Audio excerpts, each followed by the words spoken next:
Buen día, un gusto saludarlo. ¿Cómo están ustedes? Muy bien, muy bien, muy bien, por suerte.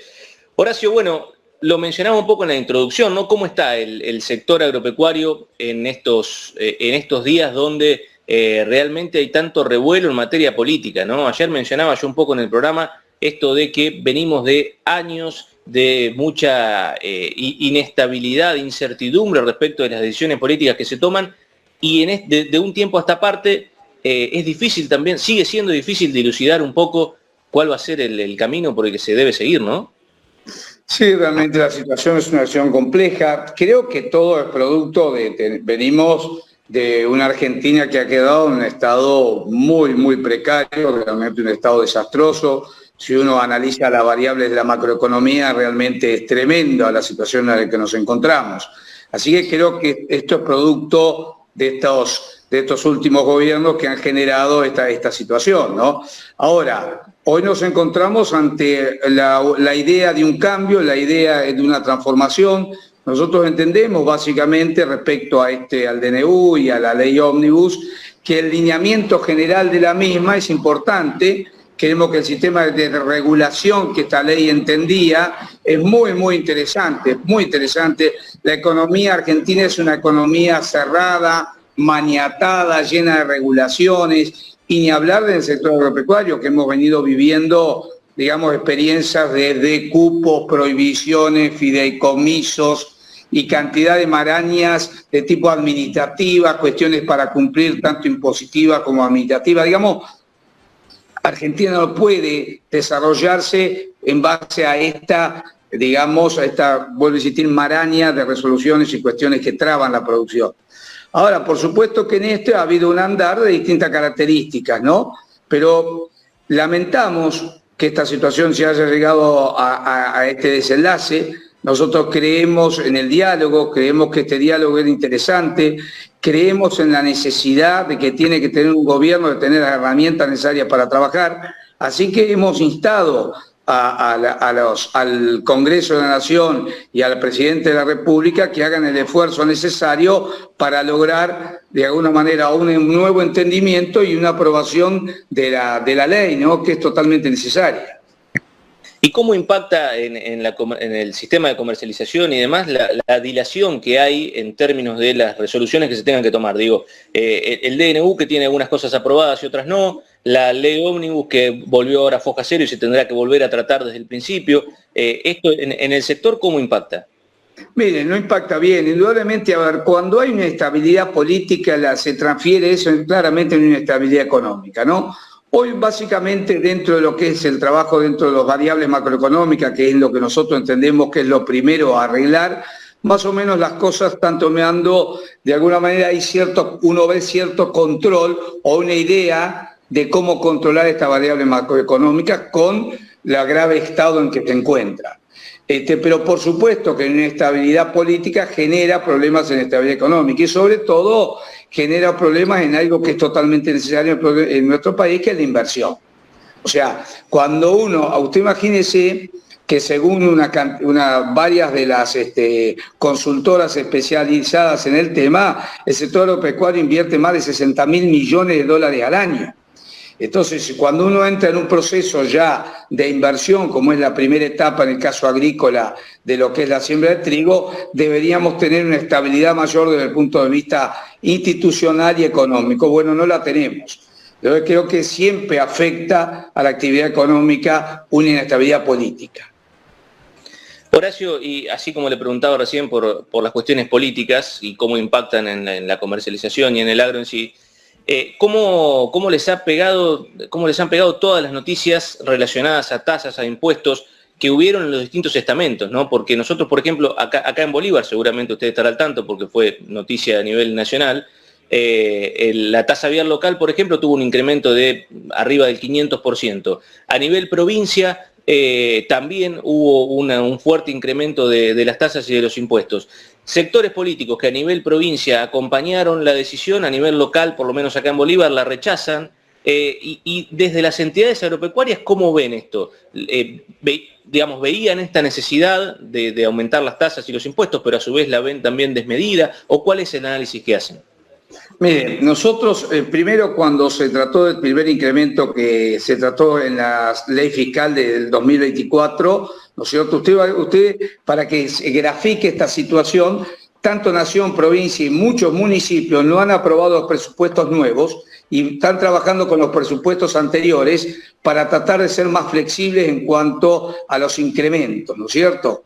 Lo cual es un problema, en realidad hay que trabajar con presupuestos nuevos, no con presupuestos de los años pasados. Pero en base a eso, ¿qué está pasando en la provincia de Buenos Aires? La provincia de Buenos Aires el año pasado, según una información, ha recibido el 10% de sus ingresos de transferencias, digamos, discrecionales. O sea, la provincia de Buenos Aires recibió un 10%, ¿no es cierto?, de sus ingresos en transferencias, que en principio parecería, esto fuera de la coparticipación, parecería que este año no va a ser así.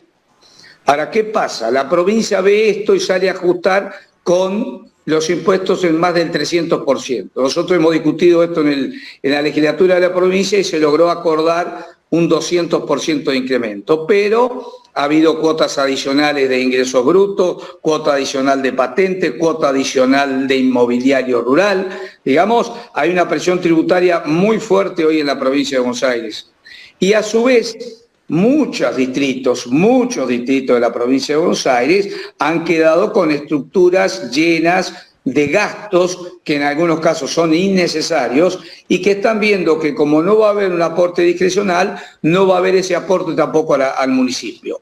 Pero han quedado calzados con gastos y entonces han salido a ajustar las tasas de esta manera.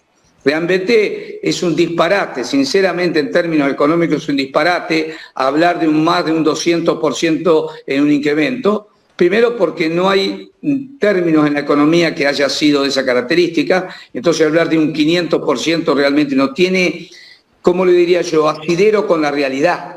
No lo tiene, ni con la realidad del contribuyente urbano, ni con la realidad del contribuyente rural. Entonces, en el municipio, lo que creo que nosotros, me parece que han entendido mal lo que la palabra ajuste. El ajuste no viene por ajuste de ingresos solamente, viene por ajuste de gastos. Y los municipios están plantados en un incremento de gastos que lo han hecho durante 4 años, donde las transferencias discrecionales se lo permitían, y hoy esto no es así. Y bueno, tendrán que revisar. Ahora, pensar que esto tiene que caer sobre los contribuyentes, el contribuyente ya está con muchos problemas, tanto en el sector productivo como en los sectores urbanos, inclusive desde el asalariado, el comerciante, el industrial, todos.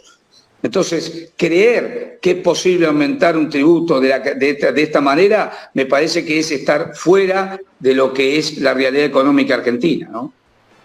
Horacio, ¿y qué panorama tienen respecto de las retenciones? Digo, un tema que en campaña el actual presidente Milei había desestimado por completo, había de algún modo asegurado que las iba a eliminar por completo y que ahora evidentemente se da cuenta que las necesita. Mire, nosotros, ese es uno de los grandes problemas, ¿no? Cuando la política habla del sector agropecuario, lo ve como un sector productivo. Cuando la política se sienta en un escritorio, lo ve como un sector de caja. Y ahí está el problema. Ahora, creemos que en este caso, vaya el desastre que ha quedado en el país, es posible que sea necesario un esfuerzo. Ahora, en el tema de retenciones, nosotros seguimos manteniendo que es el peor impuesto que se pueda cobrar. Y que es un impuesto que no debe existir y que no existe en la mayoría de los países del mundo, y menos en aquellos países que tienen que ser competitivos. ¿Por qué lo digo? Porque la retención ya no es un problema del campo. El gran problema argentino es la falta de dólares, y eso hoy lo saben hasta los chicos de la primaria. Vamos a ser claros, un chico de la primaria sabe que el problema argentino es, además de la emisión monetaria, que es el gasto público, el otro es que es la reserva del Banco Central. Entonces, ¿cómo crecen las reservas del Banco Central? Con exportación.